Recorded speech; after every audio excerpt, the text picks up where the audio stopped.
भोपाल की आजादी की 76वीं वर्षगांठ है आज। भोपाल विलीनीकरण दिवस पर होंगे कई कार्यक्रम। भोपाल गेट यानी कि ईदगाह हिल्स के पास मुख्य कार्यक्रम, आतिशबाजी के साथ मिठाइयां खिलाकर देंगे बधाई। भोपाल की आजादी के बलिदानियों के चित्र पर माल्यार्पण। सांसद आलोक शर्मा, पूर्व केंद्रीय मंत्री सुरेश पचौरी होंगे शामिल।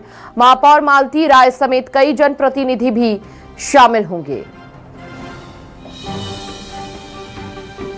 तो भोपाल गेट के पास मुख्य कार्यक्रम रखा गया है। आतिशबाजी के साथ मिठाइयां खिलाकर बधाई दी जाएंगी। भोपाल की आजादी के बलिदानियों के चित्र पर माल्यार्पण किया जाएगा। ज्यादा जानकारी के लिए संवाददाता शिकिल ब्योहरा हमारे साथ जुड़ चुके हैं। शिकिल, 76वीं वर्षगांठ है आज, किस तरह यहां पर जश्न में डूबा हुआ आज प्रदेश नजर आएगा? क्या कुछ कार्यक्रम आज रहने वाले हैं? देखिए, राजधानी भोपाल का आज स्वतंत्रता दिवस इसको कहा जाएगा, क्योंकि इसे यूं देखा जाए कि विलीनीकरण दिवस है।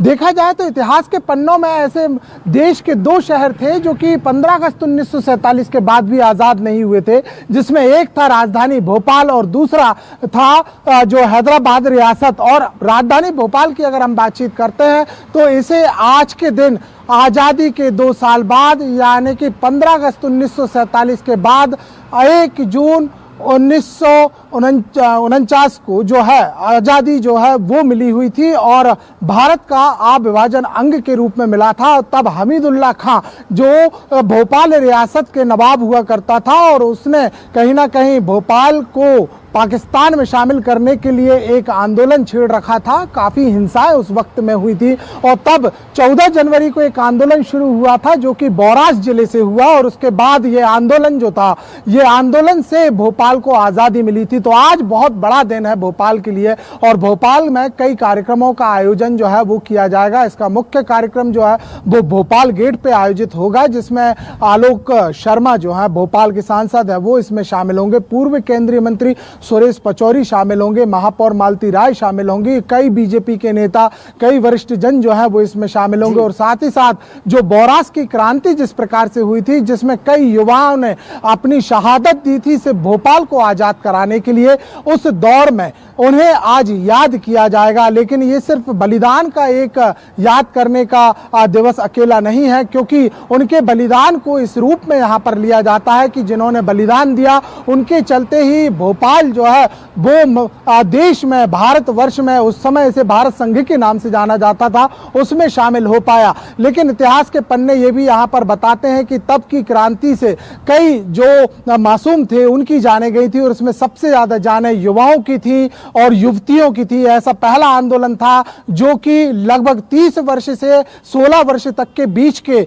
जो युवा युवती हुआ करते थे उनके माध्यम से शुरू हुआ था। और बौरास वही जगह है जो कि नर्मदा के क्षेत्र पे पड़ती है और वहीं से आंदोलन शुरू हुआ था। तो आज जो है याद किए जाएंगे उनके बलिदान और साथ ही साथ इस बात को लेकर कि आज भारत, क्योंकि माफ कीजिए, आज क्योंकि भोपाल जो है उसका विलीनीकरण है, तो आज आतिशबाजियां की जाएंगी, मिठाई जो है बांटी जाएंगी। लगभग 1 दर्जन से ज्यादा के अलग अलग कार्यक्रमों का जो है वो आयोजन किया जाना है। इसकी शुरुआत सुबह 9 बजे से होगी और देर रात तक जो है वो आयोजन किए जाएंगे। वहीं दूसरी ओर एक संगोष्ठी का भी आयोजन किया जाएगा जिसमें भोपाल रियासत के विषय में बताया जाएगा। इसमें बताया जाएगा किस प्रकार से जो हमीदुल्लाह खां भोपाल का आखिरी नवाब था उसके नाम पर हबीबगंज जो स्टेशन और तमाम चीजों के नाम जो परिवर्तित बीते सालों में सरकार ने यहाँ पर किए, जो कि कहीं ना कहीं गुलामी की याद और पाकिस्तान परस्ती की याद दिलाते थे, उन्हें कहीं ना कहीं लेकर आज बात की जाएगी। ये भी यहाँ पर आज जिस प्रकार से जो संगोष्ठी होनी है उसमें यह भी बताया जाएगा कि कैसे